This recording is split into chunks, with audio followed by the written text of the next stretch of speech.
Khamenei ಮನೆ ಮೇಲೆ ಸಾಕಷ್ಟು ಸೇನಾ ಅಧಿಕಾರಿಗಳಿದ್ದಾಗ, ಅನೇಕ ಮುಖ್ಯಸ್ಥರುಗಳಿದ್ದಾಗ ದಾಳಿ ಆಯಿತು. ಫೆಬ್ರವರಿ 28, 2026ನೇ ಇಸ್ವಿ. ಇದೇ ವರ್ಷ ಒಂದು 3 ತಿಂಗಳ ಕೆಳಗಡೆ. ಸೊ ಹೀಗಾದಾಗ ಹೇಗಾಗಿತ್ತು ಆ ಮನೆ ಪರಿಸ್ಥಿತಿ? ಅಮೆರಿಕ ಒಂದು ವಿಡಿಯೋ ಹಂಚ್ಕೊಳ್ಳೋದು, ಇಸ್ರೇಲ್ ಬಿಡುಗಡೆ ಮಾಡೋದು ಬೇರೆ. ಖುದ್ದು ಇದೀಗ ಇರಾನ್ ಈ ಖಮೇನಿ ಮನೆಯ ಸ್ಥಿತಿ ಅವತ್ತು ಹೇಗಿತ್ತು, ಎಂಥ ಭೀಕರ ದಾಳಿಯಾಗಿತ್ತು ಅನ್ನೋದನ್ನು ಅದು ವಿಡಿಯೋ ಬಿಡುಗಡೆ ಮಾಡಿದೆ. ಹೇಳೋದೇ ಬೇಕಾಗಿಲ್ಲ. ಇವತ್ತಿಗೆ ಖಮೇನಿ ಅಂತ ಖಮೇನಿ ಅದು ಯಾವ ಮಾಂಸದ ಮುದ್ದೆ ಆಗಿದ್ರೂ ನಮಗೆ ಗೊತ್ತಿಲ್ಲ. ಬಾಂಬ್ ಸ್ಫೋಟಗಳೇ ಹಾಗೆ. ಬಾಂಬ್ ಸ್ಫೋಟವಾಯಿತು ಅಂತ ಹೇಳಿದ್ರೆ ನೀವು ಕೈಯೆಲ್ಲೋ, ಕಾಲೆಲ್ಲೋ, ತಲೆಯೆಲ್ಲೋ, ದೇಹದ ಭಾಗಗಳೆಲ್ಲೆಲ್ಲೋ ಅದನ್ನೆಲ್ಲ ಒಟ್ಟಿಗೆ ಸೇರಿಸಿ ಮಾಂಸದ ಮುದ್ದೆ ಥರ ಪ್ಯಾಕ್ ಮಾಡಿ ಒಂದು ಫೋಟೋ ಇಟ್ಟು ಸಂಸ್ಕಾರ ಮಾಡಬೇಕು. ಅಷ್ಟು ಬಿಟ್ಟರೆ ನಿಮಗೆ ಬೇರೆ ಏನೂ ಸಿಗಲ್ಲ ಅಲ್ಲಿ. ಇಲ್ಲಿ ಎಂಥದ್ದೇ ಬಾಂಬ್ ಸ್ಫೋಟದಲ್ಲಾದರೂ ಅಷ್ಟೇ. ಈವನ್ ರಾಜೀವ್ ಗಾಂಧಿಯವರ ಹತ್ಯೆ ಆಯ್ತಲ್ಲ, ಆವಾಗಲೂ ಅದೇ ಕಥೆನೇ. ಅವರು ಹಾಕಿದ್ದಂಥ ಒಂದು ಶೂ ಗುರುತಿಟ್ಕೊಂಡು ಅವರ ಕಾಲು, ಅದಕ್ಕೆ ಅಂಟುಕೊಂಡಿದ್ದಂಥ ಮಾಂಸದ ಮುದ್ದೆ ಎಲ್ಲವನ್ನು ಸೇರಿಸಿ ತಂದು ಆಮೇಲೆ ಸಂಸ್ಕಾರ ಮಾಡಿದ್ದು ಗೊತ್ತಿರ್ತಕ್ಕಂಥ ವಿಚಾರ.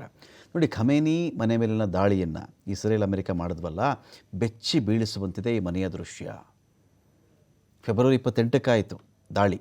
ಮೊದಲ ದಿನವೇ 86 ವರ್ಷ. ಅಯಾತೊಲ್ಲಾ ಅಲಿ ಖಮೇನಿ ತೀರ್ಕೊಂಡಾಗ ಅವ್ರಿಗೆ 86 ವರ್ಷ. ಇರಾನ್ನ ಮಾಜಿ ಸರ್ವೋಚ್ಚ ನಾಯಕನ ಮನೆ ಮೇಲೆ ಇಷ್ಟು ಭೀಕರವಾಗಿ ದಾಳಿ ಆಯಿತು. ಸೊ ಹಾನಿ ದೃಶ್ಯವನ್ನು ಇದೀಗ ಇರಾನ್ನ ಸರ್ಕಾರಿ ಮಾಧ್ಯಮ ಬಹಿರಂಗಗೊಳಿಸಿದೆ. ಇಲ್ಲಿ ಅಂತ್ಯಕ್ರಿಯೆ ದಿನವೇ, ಅಂದರೆ ಅಂತ್ಯಕ್ರಿಯೆ ಆಗ್ತಾಯಿತ್ತು, ಅವ್ರು ಹೇಗೆ ತೀರ್ಕೊಂಡ್ರು, ಎಂಥ ದಾಳಿ ಆಯಿತು ಅವ್ರ ಮೇಲೆ ಅನ್ನೋದನ್ನು ಇದೀಗ ಇರಾನ್ನ ಮಾಧ್ಯಮ ಬಿಡುಗಡೆ ಮಾಡಿರೋದಲ್ಲಿ. ಸೊ ಈ ಒಂದು ದಾಳಿಯಲ್ಲಿ ಕುಟುಂಬದ ಹಲವು ಸದಸ್ಯರು ಸಾವನ್ನಪ್ಪುತ್ತಾರೆ. ಬರೀ ಖಮೇನಿ ತೀರ್ಕೊಳ್ಳಿಲ್ಲ, ಇದರಲ್ಲಿ 14 ತಿಂಗಳ ಮೊಮ್ಮಗಳು ಇನ್ನು 14 ತಿಂಗಳ ಅವಳು ತೀರ್ಕೊಂಡಿದ್ದರಲ್ಲಿ. ದಾಳಿಯಲ್ಲಿ ಖಮೇನಿ ಅವರ ಮಗ ಗಾಯಗೊಂಡಿದ್ದರು. ನೂತನ ಸರ್ವೋಚ್ಚ ನಾಯಕ ಮೊಜ್ತಬಾ ಅಲಿ ಖಮೇನಿ, ಇದುವರೆಗೂ ಇವರ ಬಗ್ಗೆ ಯಾವುದೇ ಅಧಿಕೃತ ಮಾಹಿತಿ ಹೊರಬೀಳ್ತಾ ಇಲ್ಲ. ಅಧಿಕೃತವಾಗಿ ಅವ್ರು ಹೇಳ್ತಿರೋದೇನು ಅಂದರೆ ಅವ್ರಿಗೇನೂ ಆಗಿಲ್ಲ, ಅವ್ರು ಆಸ್ಪತ್ರೆಯಲ್ಲಿದ್ದಾರೆ, ICUನಲ್ಲಿದ್ದಾರೆ, ಅವ್ರ ಕಾಲಿಗೆ ಏಟಾಗಿದೆ, ಕೈಗೆ ಏಟಾಗಿದೆ, ಇಷ್ಟು ಹೇಳ್ತಿದ್ದಾರೆ ಹೊರತು ಅನೇಕರು ಅನುಮಾನಿಸುವ ಪ್ರಕಾರ ಏನಂದರೆ ಮೊಜ್ತಬಾ ಕೂಡ ಇಲ್ಲ ಅಂತ ಹೇಳಿಬಿಡ್ತಾರೆ ಏಕಾಏಕಿ. ಇಲ್ಲ, ICUನಲ್ಲಿದ್ದಾರೆ ಅಂತ ಕೆಲವರು ಹೇಳ್ತಾರೆ. ಇರಲಿ, ಮೊಜ್ತಬಾಗೆ ತುಂಬ ಗಾಯ ಆಗಿತ್ತು ಅವತ್ತಿಗೆ. ಇಮಾಮ್ ಖಮೇನೈ ಹೊಸೈನೈ ಸಭಾಂಗಣ, ಹೊಸೈನಿಯ ಸಭಾಂಗಣ ಇತ್ತಲ್ಲ, ಇಮಾಮ್ ಖಮೇನಿ ಹೊಸೈನಿಯ ಸಭಾಂಗಣ ಸಂಪೂರ್ಣವಾಗಿ ಹಾನಿ ಆಯ್ತದೆ. ಅಂದರೆ ಈ ಒಂದು ಸಭಾಂಗಣದಲ್ಲೇ ಅವರೆಲ್ಲ ಮೀಟಿಂಗ್ ಕೂತಿದ್ದು. ಇರಾನ್ನ ಸರ್ವೋತ್ಕೃಷ್ಟ ಅಧಿಕಾರಿಗಳು ಯಾರ್ಯಾರು ಇದ್ದರೋ ಎಲ್ಲರೂ ಅಲ್ಲಿ ಸೇರಿದ್ರು. 45-46ಕ್ಕಿಂತ ಹೆಚ್ಚಿನ ಜನ ಅಧಿಕಾರಿಗಳು ಅಲ್ಲಿದ್ದರು, ಖಮೇನಿಯೂ ಸೇರಿಸಿ. ಎಲ್ಲರ ಮೇಲೆ ಬಾಂಬ್ ಹಾಕಿ ಎಲ್ಲರೂ ಮುಗಿದು ಹೋದ್ರು ಅವತ್ತು. ಟೆಹರಾನ್ನ ಖಮೇನಿ ಅವರ ನಿವಾಸದಲ್ಲಿರ್ತಕ್ಕಂಥ ಸಭಾಂಗಣ ಇದು.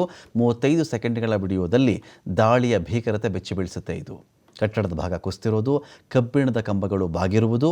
ಕಬ್ಬಿಣದ ಕಂಬಗಳು ಬಾಗಿವೆ ಅಂದರೆ ಯೋಚನೆ ಮಾಡಿ ದಾಳಿಯ ತೀವ್ರತೆ ಎಷ್ಟಿತ್ತು ಅಂತ. ಇನ್ನು ಮನುಷ್ಯ ಎಷ್ಟರ ಮಾತ್ರ.